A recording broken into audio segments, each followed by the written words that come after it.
Le voici qui arrive, sautant sur les montagnes, bondissant sur les collines. Mon bien-aimé est pareil à la gazelle et au jeune cerf. Le voici. Il se tient derrière notre mur, observant par la fenêtre, regardant par le treillis. Mon bien-aimé parle et me dit « Lève-toi, mon ami, ma belle, et viens. » En effet, l'hiver est passé, la pluie a cessé, elle s'en est allée. Les fleurs apparaissent dans le pays, le temps de chanter est arrivé, et l'on entend le roucoulement de la tourterelle dans notre pays. Le figuier embaume par ses fruits, et les vignes en fleurs répandent leur parfum. Lève-toi, mon ami, ma belle, et viens. Ma colombe, toi qui te tiens dans les fentes du rocher qui te cache dans les parois escarpées, fais-moi voir ta figure, fais-moi entendre ta voix, car ta voix est douce et ta figure est charmante. Attrapez pour nous les renards, les petits renards qui dévastent les vignes, car nos vignes sont en fleurs. Mon bien-aimé est à moi, et moi je suis à lui. Il conduit son troupeau parmi les lys, avant que la brise du jour ne souffle et que les ombres ne fuient, tourne-toi. Montre-toi pareil, mon bien-aimé, à la gazelle et au jeune cerf sur les montagnes rocailleuses. Un texte surprenant que j'aimerais voir avec vous ce matin. J'ai en fait été interpellé il y a quelques mois maintenant. On écoute régulièrement sa parole pour aujourd'hui le matin. Et il y avait donc ce verset des petits renards que honnêtement je dois avouer que je n'avais pas souvenance d'avoir lu ou d'avoir vu. Bon, c'est un peu étonnant quand même, plus de 70 ans de contact avec la parole de Dieu, et voilà, un verset qui inconnu.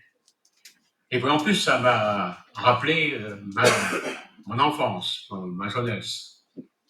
J'avais appris dans un temps une fable de La Fontaine qui s'appelle « Le renard et les raisins ». Donc je me suis dit, voilà, je voudrais quand même regarder quelle est la situation de ce texte, pourquoi, que vient faire ce texte dans une méditation d'un dimanche matin. Mais peut-être avant d'aller un peu plus loin, il me semble nécessaire de faire d'abord une introduction sur le Cantique des Cantiques. En effet, c'est un livre un peu surprenant. On ne trouve aucune mention de Dieu dans le livre des Cantiques. Et après une première lecture, on est un peu surpris. Qu'est-ce que vient faire ce texte-là dans tout le canon biblique? Pourquoi ce livre est-il inclus dans la Bible? Et en plus, pas avec n'importe quel titre. Le Cantique des Cantiques, c'est-à-dire le plus beau des cantiques. Quel est donc le message? Quand on regarde un peu les commentaires, on s'aperçoit qu'on doit aborder ce problème-là avec humilité, parce qu'il y a plusieurs interprétations du sens des cantiques des cantiques, il y a des gens qui diffèrent. Donc on va essayer de regarder ça là, tranquillement, avec humilité. Moi, je vais vous donner ma vision de ce texte, et ça sera peut-être d'ailleurs aussi un peu une révision pour les gens qui font Aventure Formation, parce que si je suis bien au courant, ils ont abordé ces textes poétiques la dernière fois dans leur dernière instance. Voilà la présentation d'abord que Antoine Nuis, dans Repas protestant, fait du Cantique des Cantiques. Le livre du Cantique des Cantiques est une succession de poèmes qui racontent l'attirance d'un homme et d'une femme qui se cherchent, se désirent, se trouvent et finalement se quittent, car leur amour est impossible. L'expression Cantique des Cantiques est d'un hébraïsme qui signifie le cantique par excellence, le plus beau des chants. Et l'image qui ressort du livre est celle d'un amour interdit entre une femme, appelée la Sulamite, et son amant avec lui. Un scénario possible est que la Sulamite appartient au harem du roi Salomon, ce qui rend son amour pour son berger impossible. On est donc d'abord, je pense, conduit à prendre le cantique tel qu'il est, dans sa signification la plus simple, à savoir la célébration d'une passion amoureuse entre un homme et une femme qui se désirent dans un contexte qui rend cet amour impossible. Il nous rappelle, une des premières choses, que l'amour et la sexualité sont des cadeaux voulus par Dieu. Ce sont des choses qui ont été données par Dieu au moment de la création. Et ils expriment d'ailleurs la dimension divine de l'existence, la dimension de ce que Dieu veut dans l'existence. Et évidemment, dans un monde comme le nôtre, où il y a la pornographie, il y a les féminicides, on est très très loin de cette idée, de cet amour qui effectivement est cadeau de Dieu.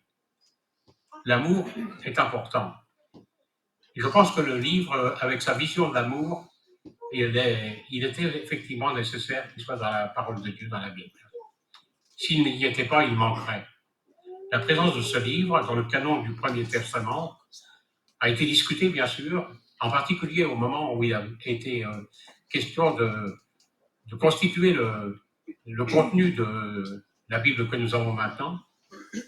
Mais les commentateurs ont fait une lecture allégorique de ce texte, comme un peu Alex nous l'a dit ce matin, c'est-à-dire pas seulement en regardant l'amour physique, l'amour entre un homme et une femme, mais en ayant l'image d'un lien d'amour entre l'homme et Dieu. Et en fait, plus tard, donc le moment où il a été choisi de faire le canon du Nouveau Testament et d'inclure l'Ancien Testament dans ce texte biblique, en fait, finalement, les pères de l'Église ont conçu que c'était aussi l'image de l'amour de Dieu pour l'Église. Cette lecture allégorique est donc possible car la Bible reprend à plusieurs reprises la comparaison entre la relation amoureuse et la relation entre lui et nous. Les deux associent la passion, les deux associent la fidélité, les deux associent l'amour et l'engagement, le partage et la fécondité. Je vais donc vous proposer d'utiliser ce matin les deux approches que j'ai choisies, une approche littérale d'abord, et puis une approche plus allégorique ensuite pour le passage de ce matin. C'est vrai que le dialogue amoureux qu'on a vu ce matin nous surprend. On n'est pas habitué à ce type de poésie et on a un peu du mal à entrer dans cela. Je pense que c'est aussi décalé par rapport à notre temps d'une certaine façon. Mais enfin, si vous avez besoin d'un dialogue amoureux à partager quelque part, moi je vous inviterai de toute façon à prendre un peu les éléments de ce texte. Et quand on réfléchit effectivement à la portée de ce texte, ce qui est remarquable, c'est l'exposé de ce dialogue direct, d'égal à égal, entre un homme et une femme, dans une société qui était loin de ça, où la polygamie avait été tolérée par Dieu depuis le temps des patriarches, et où le rôle de la femme, la place de la femme, était vu nettement inférieure par rapport à celle de l'homme. Donc une société qui différait beaucoup de cette vision de l'amour que Dieu voulait. Et pourtant, rappelons-nous le texte de la Genèse. Quand Dieu choisit de faire la femme, il dit « faisons-lui une aide semblable à lui ». Il y avait donc cette idée d'un amour réciproque, d'égal à égal, d'une relation complémentaire. Et c'est traduit ici dans le texte de ce matin, dans le dialogue qu'ils ont « Mon bien-aimé est à moi et je suis à lui ». Une relation de dépendance, de codépendance, j'allais dire, et pas de relation de domination, et pas de relation de mépris ou d'infériorité. On met en avant une relation complémentaire basée sur un amour réciproque et bien sûr exclusif, et bien sûr avec comme résultante des bénédictions de toute nature, aussi bien sentimentales que sensuelles, partagées. Aujourd'hui, cela nous semble un peu utopique, on est soit dans des domaines dans lesquels on considère que l'amour est relatif. Et là, il s'agit d'un amour absolu, entier, total. Ce poème, le poème qu'elle chante, enfin que lui chante plutôt, les fleurs apparaissent dans le pays, le temps de chanter est arrivé, et l'on entend le recoulement de la tourterelle dans notre pays, le figuier embaume par ses fruits, et les vignes en fleurs répandent leur parfum. Lève-toi, mon ami, me belle, et viens. Le chant de l'amour. Mais arrivons maintenant au petit renard. Depuis La Fontaine, on a une opinion des petits renards plutôt positive. Vous vous rappelez, le corbeau et le renard, on le voit, les renards, comme des animaux intelligents, rusés et donneurs de leçons. Mais moi qui suis un fils de paysan, je sais que pour les paysans, les renards sont des animaux nuisibles, cruels. Cruels parce qu'en fait, en plus, ils font du mal. Enfin, j'ai encore un souvenir de renard qui était rentré dans le poulailler et qui ne s'était pas contenté de détruire, qui avait détruit toutes les poules. Pourquoi? Parce qu'en fait, le renard est omnivore et il détruit toutes choses, aussi bien les pommes que les raisins. Et dans l'image de la Bible, l'image n'est pas aussi positive que ça. Un exemple, par exemple, Jésus parle d'Hérode. Et quand il parle d'Hérode, ce renard, pour faire mettre en avant sa cruauté, son désir de faire le mal, sa fourberie.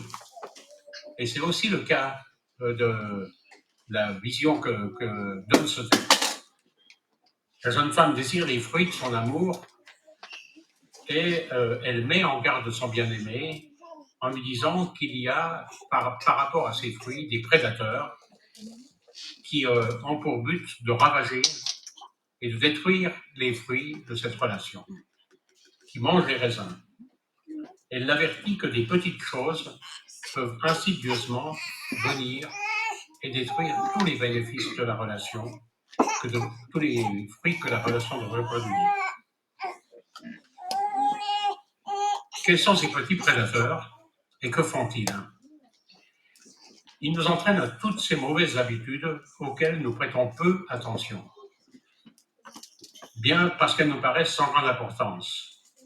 Mais ces petites choses sans importance, ce sont elles qui sapent en fait notre caractère et notre réputation. Ce sont justement ces habitudes qui risquent de nous entraîner à accepter plus tard des péchés plus manifestes, plus évidents. Ce sont tous les petits accrocs de la vie commune qui surviennent et qu'on ne règle pas. Ces disputes qui blessent et qu'on laisse subsister. Quand on se retourne après plusieurs années de vie commune, ou plusieurs, peut-être même dizaines d'années de vie commune, on a bien conscience que des choses aussi simples que notre orgueil, notre égoïsme, notre jalousie, notre tendance à vouloir dominer l'autre, notre manque de patience, notre manque de dialogue. Et aujourd'hui, on pourrait ajouter la place excessive des écrans et des distractions, sont susceptibles de créer des tensions et de perturber la relation jusqu'au point de la détruire. Philippiens 2 nous donne d'excellents principes de résolution des conflits, des problèmes de relation, aussi bien dans le couple que dans l'Église. Dans Philippiens, c'était plutôt visé au niveau de l'Église, mais c'est vrai aussi des relations que nous avons les uns avec les autres. Ce passage qui nous exhorte à avoir l'attitude identique à celle de Jésus-Christ, qui a renoncé à ses droits et à ses privilèges pour venir sur terre en humble serviteur. Ne faites rien, nous dit le verset 3 et 4, ne faites rien par esprit de rivalité ou par désir d'une gloire sans valeur, mais avec humilité, considérez l'autre comme supérieur à vous-même, que chacun de vous, au lieu de regarder ses propres intérêts, regarde aussi ceux de l'autre. Que les messieurs d'assistance prennent ce verset, s'il vous plaît. Appliquer cette exhortation à la relation de couple permet de surmonter beaucoup d'obstacles et de détruire beaucoup de choses qui effectivement entravent la relation normale dans le couple. Pour s'adresser à tous, et pas seulement aux couples mariés, nous sommes tous des êtres relationnels. Dieu nous a créés comme des êtres relationnels. Et les relations que nous avons dans tous les aspects, dans notre famille, dans notre travail, dans notre voisinage, sont des choses qui ont eux aussi, leurs fruits, leurs raisins. Et nous sommes invités à bénéficier de ces fruits et à prendre garde à ce qu'il n'y ait pas de choses qui effectivement perturbent nos relations normales dans notre famille, dans notre travail, dans notre voisinage. Il faut être vigilant et ne pas laisser ces petites erreurs, ces mauvaises réactions détruire des choses qui ont finalement un prix aux yeux du Seigneur. Mais je l'ai dit dans mon introduction, on peut aussi avoir une lecture plus spirituelle et voir dans ce texte une sorte de parabole de l'amour de Dieu pour son peuple et pour l'Église. Cette vision était déjà exprimée dans l'Ancien Temps.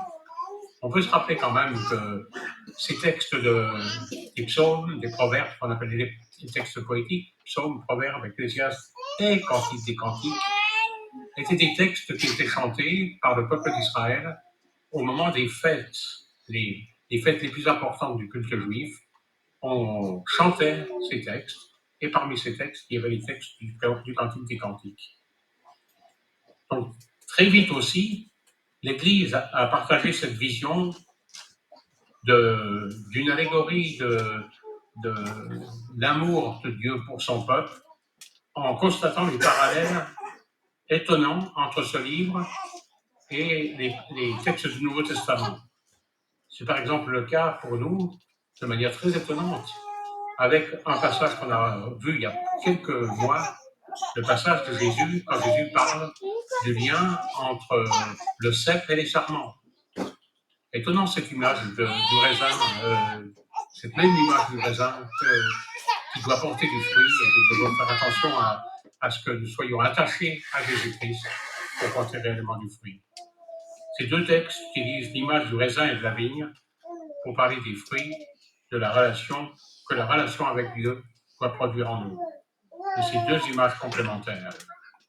Dans l'évangile de Jean, Jésus nous montre que pour porter du fruit, il faut que le sarment qui porte du fruit reste attaché au cep. Et ici, le texte nous dit qu'il faut vérifier que rien ne vienne dévorer en fait les fruits normaux de cette relation entre Dieu et nous. Et Paul, dans l'Épître aux Galates, nous rappelle les caractéristiques de ce fruit: l'amour, la joie, la paix, la patience, la bonté, la fidélité, la douceur et la maîtrise de soi. Voilà les fruits que le Seigneur voudrait dans comme résultant de notre relation avec lui. Dans notre texte, ce message donc nous met en garde contre tout ce qui peut voler et détruire ces fruits, ces bénédictions que le Seigneur voudrait voir se réaliser dans nos vies. Et il nous rappelle que, comme enfants de Dieu, nous faisons face à un ennemi, un destructeur, un prédateur, un renard. La vigne porte du fruit, mais ce fruit est détruit par ces petits renards. Ici, le cadre n'est plus le couple, mais la communion avec Dieu et la communion fraternelle. Le lien qui nous unit à Dieu et à nos frères devrait porter des fruits que le Seigneur attend, et il nous invite à prendre garde à tout ce qui peut détruire cela. La Bible nous enseigne que l'amour, dans la vision de Dieu, a deux dimensions. Une dimension verticale, notre amour pour lui, et une dimension horizontale, l'amour que nous devons avoir les uns pour les autres. Et ces deux dimensions, dans la vision de Dieu, elles ont une importance égale. C'est dans ces deux dimensions que nous devons lutter contre l'action nuisible des petits renards. Dans mon expérience, pour les personnes engagées qui ont à un moment marcher avec le Seigneur et puis au cours du temps délaisser leur relation avec le Seigneur, un peu comme pour le couple, c'est bien plus souvent la conséquence de de petits désengagements, de petits renoncements au fil du temps que de crises ponctuelles. C'est-à-dire, c'est finalement la trace d'une usure qu'on a laissé s'installer dans la relation entre nous et Dieu, ou entre nous avec les autres. Qui sont ces petits renards menaçants qui peuvent mettre en cause tout cela? Chacun doit y répondre personnellement, finalement. Ils n'ont pas toujours la même cohabitation en chacun de nous, mais la parole de Dieu nous en donne quelques indices. Les calomnies et le complotisme, l'égoïsme et le manque de bienveillance, l'amertume et le manque de bonté, la colère et le manque de douceur, l'impureté et le manque de fidélité, la vengeance et le manque de pardon, le mensonge et le manque de vérité, la cupidité et le manque de générosité, la malhonnêteté et le manque de probité. Tous ces textes-là sont dans les épîtres de Paul, Timothée, Éphésiens, etc. Mais je suis sûr qu'en examinant notre vie, nous pouvons en trouver d'autres qui sont susceptibles de mettre en cause notre relation avec Dieu et notre relation avec les autres. Et le Seigneur nous invite à lutter avec son esprit contre ces petits renards qui veulent détruire. Dans le livre de Lamentation de Jérémie, au moment où le prophète se rend compte de tout ce qui a été finalement le résultat des renoncements du peuple d'Israël vis-à-vis de Dieu, il dit « Le mont Sion a été dévasté et les renards y rôdent. » Christ a tout accompli à la croix. Il a tout accompli pour nous, pour que nous puissions avoir une relation parfaite avec lui et parfaite les uns avec les autres. Il a acquis pour nous la victoire. Il nous aide à saisir cette victoire par la foi, en comptant sur la victoire que Christ a acquise pour nous sur la croix.